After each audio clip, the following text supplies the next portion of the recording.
नमस्कार, आदाब, सत श्री अकाल। मैं शिल्पी आप सबका संकल्प से सफलता के इस प्लेटफॉर्म पर फिर से एक बार स्वागत करती हूँ। आप सभी के लिए ज़रूरी सूचना अपनी स्क्रीन पर देख रहे हैं, जो यूपीपीएससी प्रीलिम्स 2025 की रिवीजन सीरीज शुरू की है, जिसमें 32 से 33 दिनों में हम फटाफट से जीएस के कुछ पेपर्स को रिवाइज करने बैठे हैं यहाँ पर। इसी के साथ साथ मंडे टू फ्राइडे दोपहर को 12 बजे मैंने यहाँ पर एक और सीरीज स्टार्ट की है, जिसका नाम है यूपीपीएससी प्रीलिम्स 2025, जिसमें लास्ट 1 ईयर के करंट अफेयर्स को हम कवर कर रहे हैं और 32-33 दिनों में सारा करंट अफेयर्स हम यहाँ पर कवर करेंगे। शॉर्ट में हम कवर कर रहे हैं, जो जो महत्वपूर्ण है आपके एग्जाम के पॉइंट ऑफ व्यू से, बस उसी को वहां पढ़ाया जा रहा है। तो देखिए, संकल्प से सफलता के प्लेटफॉर्म पर जाइए, यानी कि मेरे यूट्यूब चैनल पर सब्सक्राइब करिए, बेल आइकन दबाइए, ताकि टाइमली नोटिफिकेशन मिल सके। इसी के साथ साथ जैसे ही आई दृष्टि ई दृष्टि जो किताब आएगी 12 से 15 सितंबर के बीच में, वो भी उसको लाइव पढ़ाया जाएगा। वो बहुत बहुत महत्वपूर्ण रहेगी, उसके लिए सेशंस अलग से दिए जाएंगे। लेकिन फिलहाल करंट अफेयर्स के लिए अगर 1 ईयर का तैयार करना चाहते हैं यूपीपीएससी के लिए, तो यहाँ पर जाइए। आज अगर हम अपने टॉपिक में बात करें तो देखिए, वाइस प्रेसिडेंट का इलेक्शन चल रहा है आज, और इवन अभी तक जब आपके पास पहुंचेगी वीडियो तो हो सकता है इलेक्ट हो चुके हो, या हो आपको शाम तक रिजल्ट मिल जाएगा। लेकिन महत्वपूर्ण हमारे लिए क्या है, सिविल सर्विसेज एस्पिरेंट्स के लिए महत्वपूर्ण ये है कि इनकी प्रक्रिया क्या होती है। तो मेरा दायित्व ये बनता है, अगर आप यूपीपीएससी का एग्जाम देने जा रहे हैं तो पॉलिटी के घटना चक्र में जो भी पीवाईक्यूज इनसे संबंधित आए हैं उनको हम वहां पर करें। इससे पहले हम आगे बढ़े, आप सभी को मैं बता देती हूँ, आप सबसे रिक्वेस्ट है, अगर आपने संकल्प से सफलता के प्लेटफॉर्म को, यूट्यूब चैनल को सब्सक्राइब नहीं किया तो प्लीज सब्सक्राइब कर लीजिए, बेल आइकन दबा दीजिए। ये मेरा इंस्टाग्राम ग्रुप हैंडल है, यहाँ पर आप जाके फॉलो कर सकते हैं, देख सकते हैं, कोई चीज पूछनी है तो। ये मेरा टेलीग्राम ग्रुप है, इसको तो जरूर से ज्वाइन कर लीजिए, क्योंकि यूपीपीएससी प्री की जो अभी बिगुल बजा हुआ है 2025 के लिए, सारे इन्फॉर्मेशन आपको यहाँ पर मिलेंगी, सारे पीडीएफ, सारे न्यूज़पेपर, जो भी आपको एग्जाम से रिलेटेड इंपॉर्टेंट है वो सब कुछ यहाँ अवेलेबल होगा। चलिए अब हम आगे बढ़ते हैं अपनी सीरीज पर, बिना वक्त जाया किए हुए यहाँ पर देखते हैं उपराष्ट्रपति की, जो कि हम बात कर रहे हैं किसकी, वाइस प्रेसिडेंट की। अब ये इंपॉर्टेंट क्यों, क्योंकि चर्चा में बने हुए, इसलिए आज हम इसी पे बात करेंगे। ठीक है, यहाँ पर उपराष्ट्रपति की जो बात की जा रही है, आपको क्लियर दिख रहा है। चलिए देखिए, भारत के उपराष्ट्रपति का जो पद है वो अमेरिका के उपराष्ट्रपति की ही तर्ज पर, उसी के बेसिस पे इसको लाया गया है वाइस प्रेसिडेंट का। ठीक है, अगर संविधान हमारे इंडियन कॉन्स्टिट्यूशन में देखें तो अनुच्छेद 63 के अनुसार भारत का एक वाइस प्रेसिडेंट होगा। अनुच्छेद 64, आर्टिकल 64 क्या कहता है, इसके तहत उपराष्ट्रपति राज्यसभा का पदेन सभापति होगा, यानी कि एक्स ऑफिशियो चेयरमैन भी होता है। यहाँ पर स्टार बना दे रही हूँ क्योंकि इससे प्रश्न बनने की डायरेक्ट संभावना है। क्यों, क्योंकि वाइस प्रेसिडेंट अभी चर्चा में रहे हैं, और आज ही ये जो करंट अफेयर्स का मुद्दा है, करंट अफेयर्स में सिर्फ हमें जानना है कि कौन बने हैं, लेकिन उसके पीछे की स्टोरी पूरी हमें जाननी पड़ेगी। आर्टिकल 65 क्या कहता है, इसके अधीन राष्ट्रपति के कृत्यों का निर्वहन करता है। ठीक है, जिस अवधि के दौरान उपराष्ट्रपति 65 के अधीन राष्ट्रपति के कार्यों का निर्वहन करता है, उस दौरान वह राज्यसभा के सभापति के पद के कर्तव्यों का पालन नहीं करेगा। यानी कि जब वो उपराष्ट्रपति के पद पर होगा तो उस दौरान वो राज्यसभा के जो सभापति का उसका पद है वाइस प्रेसिडेंट का, उन कर्तव्यों का पालन वो नहीं करता है। ये कई बार 5 स्टार लगा दे रही हूँ, ये कई बार आपके पीसीएस में, तो पीसीएस में, आईएएस यूपीएससी में भी ये प्रश्न पूछे गए हैं। ठीक है, आर्टिकल 97 क्या कहता है, इसके अधीन सभापति को संदेह वेतन भत्ते का हकदार नहीं होगा।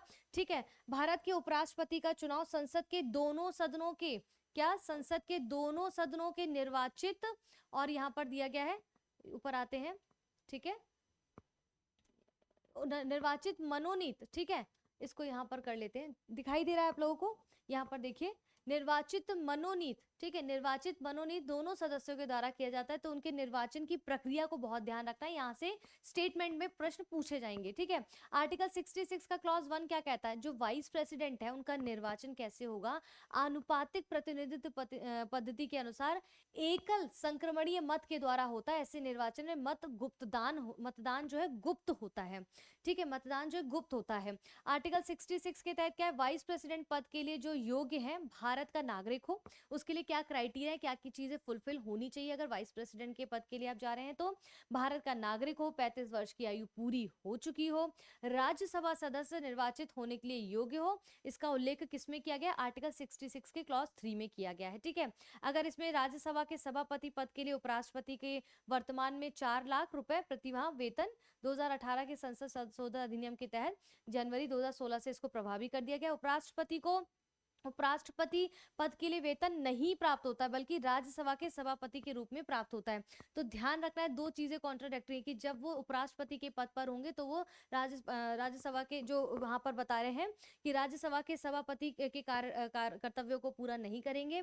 और दूसरी चीज, इनको जो वेतन मिलता है वो उपराष्ट्रपति के पद पर होने के लिए नहीं मिलता है, बल्कि इनको वेतन मिलता है राज्यसभा के सभापति के रूप में पद पर प्राप्त होने की वजह से इनको वहां वेतन प्राप्त होता है। स्पष्ट है, स्क्रीनशॉट ले सकते हैं, इनसे प्रश्न पूछे जाएंगे, आपको याद रखना है। ठीक है, अब हम चलिए मेन इस पे आते हैं, जो हमारा मेन जो प्रश्न पूछे गए हैं आपसे हाल फिलहाल में या 10-12 सालों के दौरान में, जो उपराष्ट्रपति से संबंधित जो भी प्रश्न पूछे गए हैं, हम इनको यहाँ पर वो देखने की कोशिश करते हैं, क्योंकि वो हमारे लिए बहुत महत्वपूर्ण है। उसी के अंतर्गत आप देखेंगे उनकी सारी प्रक्रिया को भी वहां पर समझाया गया है। ठीक है, चलिए यहाँ पर कहाँ पर है 140, हाँ ये रहा। ठीक है, अब भारत के उपराष्ट्रपति, उनके कार्यकाल जो 13 रहे हैं, 17 से अब तक वेंकैया नायडू और भी जैसे एड ऑन होते गए हैं, तो उनको यहाँ पर दिया गया है, उनकी सीरीज को एक बार देख सकते हैं। ठीक है, इसके बाद हम यहाँ पर आते हैं भारत के, देखिए यूपीपीएससी में 2012 में, ये 2012-13 से आपको मतलब नहीं, यूपीपीएससी में अगर 20 साल में भी पूछा गया तो भी देखना है। क्यों देखना है? क्योंकि आपके एग्जाम के लिए बहुत इंपॉर्टेंट, क्योंकि करंट का टॉपिक हो गया अभी इस टाइम ये।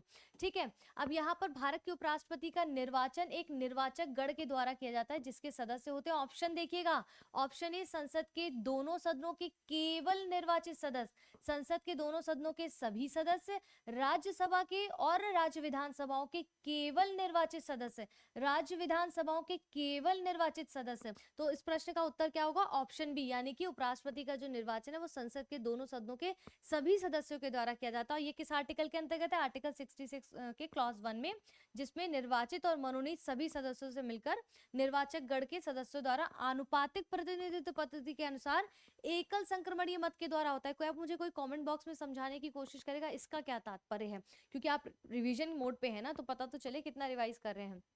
अब इसके बाद दूसरा प्रश्न है, भारत के उपराष्ट्रपति निर्वाचित होते हैं, ऑप्शन ए, ये पूछा गया था, जनता द्वारा, निर्वाचन मंडल द्वारा जो राष्ट्रपति को निर्वाचित करता है, संसद के दोनों सदनों के सदस्यों द्वारा, राज्य के विधानमंडलों द्वारा। तो अभी हमने इस प्रकार का प्रश्न देखा ही है ऑलरेडी, फिर भी उसका उत्तर क्या है? संसद के दोनों सदनों के सदस्यों द्वारा। अब हम यहाँ पर तीसरे प्रश्न पर आते हैं।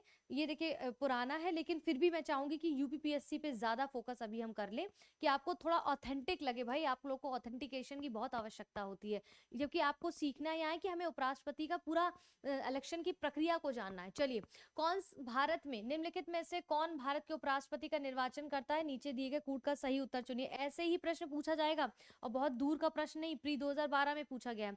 लोकसभा के सदस्य, राज्यसभा के सदस्य, विधानसभाओं के सदस्य, विधान परिषद के सदस्य, केवल 1 और 2, केवल 1 और 3, केवल 1, 2 और 3, 1, 2, 3 और 4। इस प्रश्न का उत्तर क्या होगा? ऑप्शन ए, यानी कि लोकसभा के सदस्य और राज्यसभा के सदस्य, दोनों सदनों के सदस्यों के गण से ही उपराष्ट्रपति का निर्वाचन होता है। यही अभी हमने समझा था ना। आइए इसकी एक्सप्लेनेशन दी गई तो देख लेते हैं। वैसे दी नहीं गई क्योंकि ऑलरेडी हम कर चुके हैं। ठीक है, ये देखिए यहाँ पर दिया गया है, अभी हम देखेंगे इसको।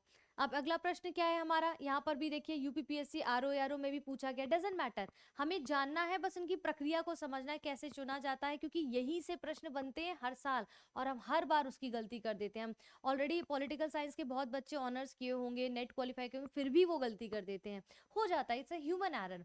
निम्नलिखित कथनों पर विचार करिए, इनमें से कौन सा कथन सही है? अच्छा एक चीज और, जब आप प्रश्न पत्र आपके सामने आएगा तो हड़बड़ी होती है, प्रेशर होता है, आई टोटली अंडरस्टैंड। इसीलिए मैंने कहा था मेरी जो स्ट्रैटेजी वीडियो है उसमें मैंने समझाया बायोलॉजिकल जो चेंजेस हैं उसको कैसे एग्जाम से 21 डेज पहले करने चाहिए, उसको जाके देख लीजिएगा, मैं लगा दूंगी।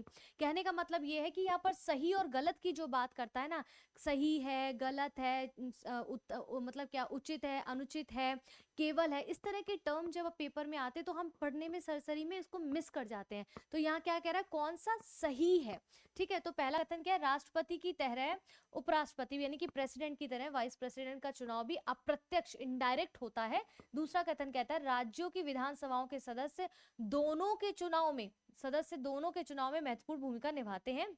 नीचे दिए गए कूट के प्रयोग से सही उत्तर का चयन करना है। इस तरह से आपको हाईलाइट करना है पेपर में, केवल एक, केवल दो, एक और दो, दोनों, ना तो एक ना ही दो। इस प्रश्न का उत्तर क्या होगा? केवल एक कथन ठीक है, यानी कि राष्ट्रपति की तरह उपराष्ट्रपति का चुनाव भी इनडायरेक्ट होता है, गुप्त मतदान कहा था मैंने, ठीक है। राष्ट्रपति की तरह उपराष्ट्रपति का चुनाव भी अप्रत्यक्ष होता है, इसके चुनाव में जनता प्रत्यक्ष भाग नहीं लेती है। राष्ट्रपति के चुनाव, अब प्रेसिडेंट के चुनाव की बात हो रही है कि प्रेसिडेंट के चुनाव में लोकसभा, राज्यसभा, राज्य विधानसभा और दिल्ली और पांडुचेरी विधानसभा के निर्वाचित सदस्य शामिल होते हैं। जबकि वाइस प्रेसिडेंट के चुनाव में क्या होता है? इसमें लोकसभा और राज्यसभा के निर्वाचित और मनोनीत दोनों ही सदस्य भाग लेते हैं। राष्ट्रपति और उपराष्ट्रपति दोनों का निर्वाचन आनुपातिक प्रतिनिधित्व पद्धति के अनुसार एकल संक्रमणीय मत के द्वारा होता है, इसीलिए यहाँ पर कथन एक आपका ठीक हो जाता है, दूसरा आपका गलत हो जाता है।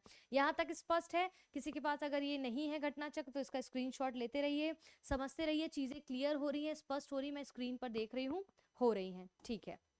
आगे बढ़ते हैं। अगला प्रश्न आपका क्या कहता है यहाँ पर? अगला प्रश्न देखिए, अब इस तरह से क्वेश्चन आते हैं, ठीक है। यहाँ पर देखिए क्या इंपॉर्टेंट है, देखिए यूपीएससी भी यूपीएससी का कुछ कुछ जो है मॉडर्न इसने जो है अपना अपना लिया है पैटर्न। देखिए यहाँ क्या कह रहा है, इस प्रकार से प्रश्न आते हैं और बहुत कंफ्यूजिंग होते हैं। नीचे दो वक्तव्य दिए गए, कथन ए और कथन दो, दूसरे को कथन कारण आर कहा गया, कथन ए और कारण आर। कथन ए क्या कहता है? कोई व्यक्ति वाइस प्रेसिडेंट निर्वाचित होने का पात्र तभी होगा जब वह राज्यसभा का सदस्य होने के लिए अहर्य हो, योग्य हो, ठीक है। दूसरा कथन कारण आर क्या कहता है?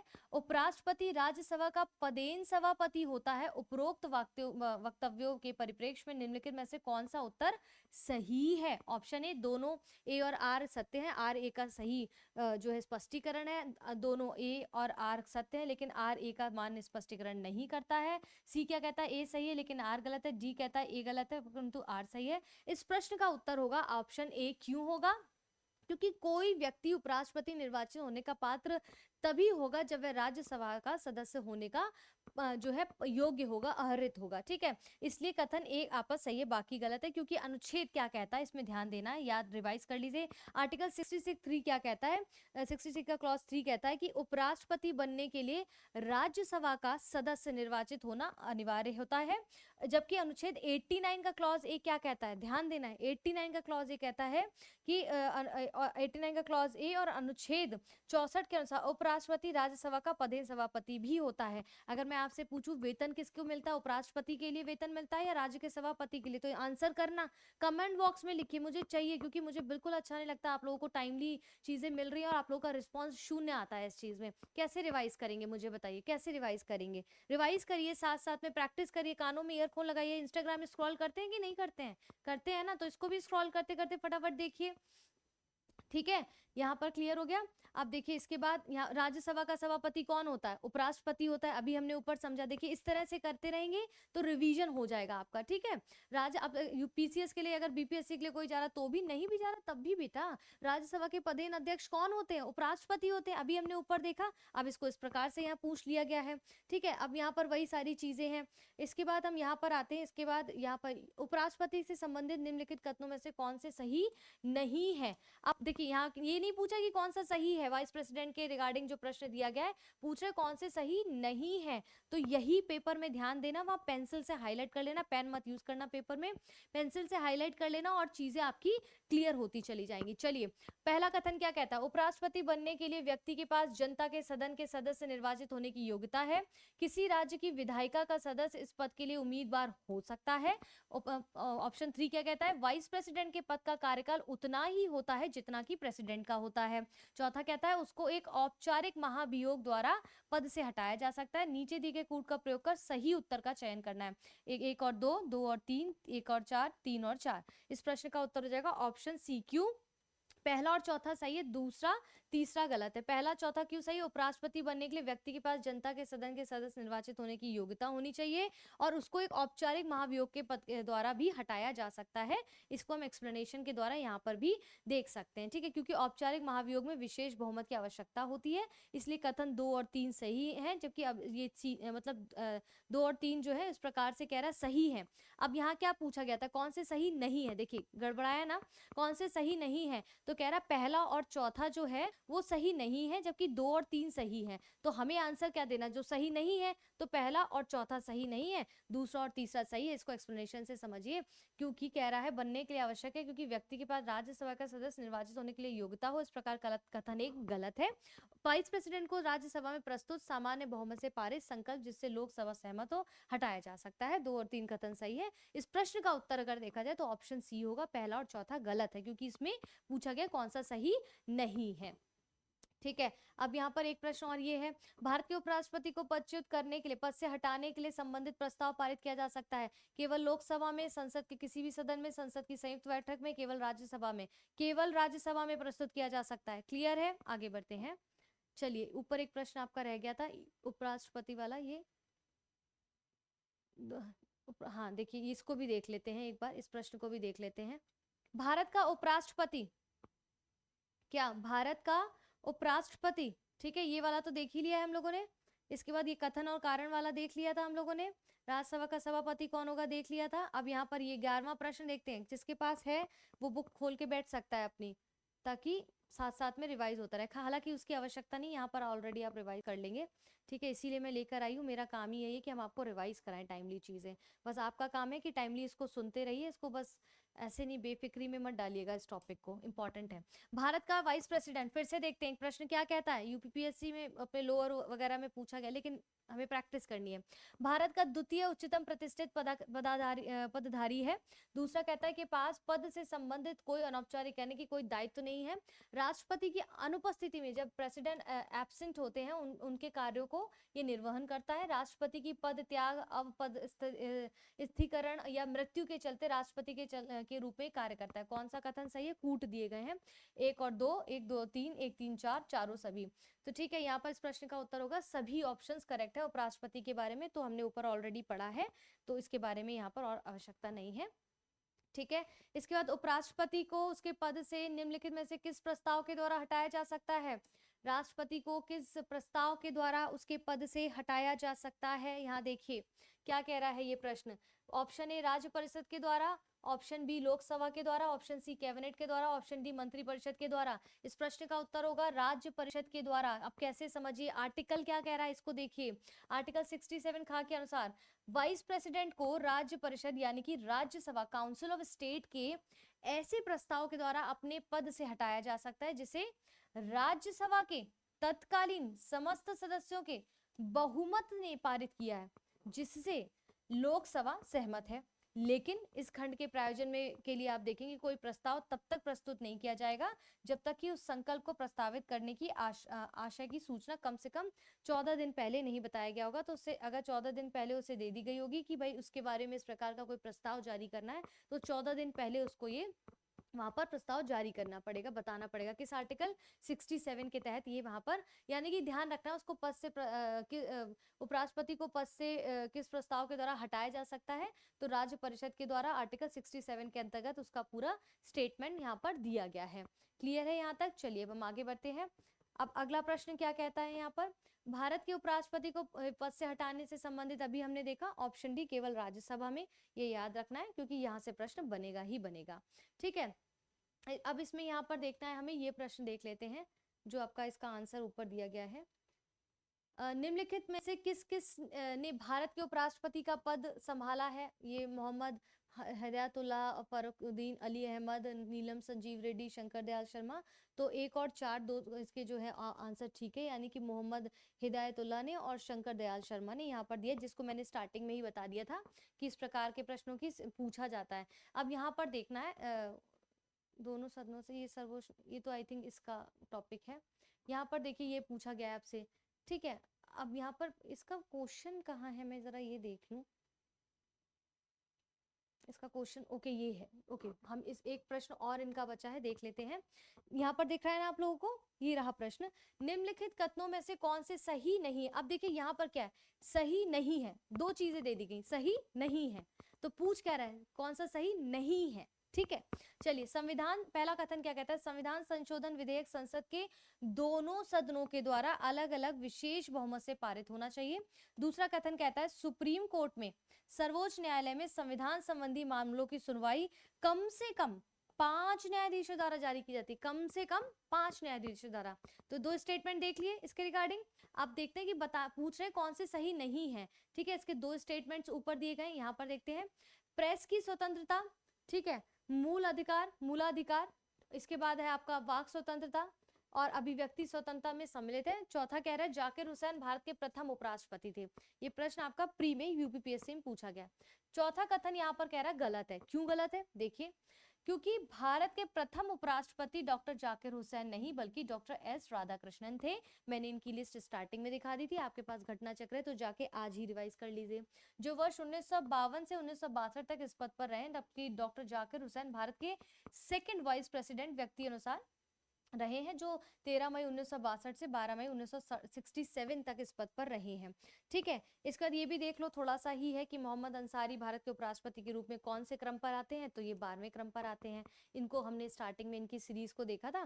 फिलहाल जो आपके उपराष्ट्रपति से संबंधित जितने प्रश्न इंपॉर्टेंट हो सकते थे आपके घटना चक्र की किताब में, वो मैंने पढ़ा दिया है। तो आपकी ड्यूटी क्या है, इसको फिर से रिवाइज कर लीजिएगा, वीडियो को टाइमली सुन लीजिएगा। ये सीरीज दी गई है, भारत के उपराष्ट्रपति, उनका कार्यकाल दिया गया है। ठीक है, इसके बाद यहाँ पर हम देखते हैं, स्टार्टिंग से चल लेते हैं ये। ठीक है, ये आप जो हम पढ़ रहे हैं वो ये घटना चक्र का है। और यहाँ पर मैंने आपको बता ही दिया कि वाइस प्रेसिडेंट से रिलेटेड ये क्यों इंपॉर्टेंट है। बाकी ये सीरीज चला दी गई, दोपहर को 12 बजे आती है, देख लीजिएगा। और शाम को इस प्रकार से करंट विद स्टैटिक टॉपिक्स मैं आपको पढ़ाती हूँ, जाके देखिएगा। और अभी तक आपने चैनल को सब्सक्राइब नहीं किया है तो सब्सक्राइब कर लीजिए, बेल आइकन दबा दीजिए ताकि टाइमली नोटिफिकेशन मिले। और साथ में बने रहिए, करंट अफेयर्स के साथ कैसे जोड़ के मैं पढ़ा रही हूँ उस पर ध्यान दीजिए। चलिए, ध्यान रखिए, है ना।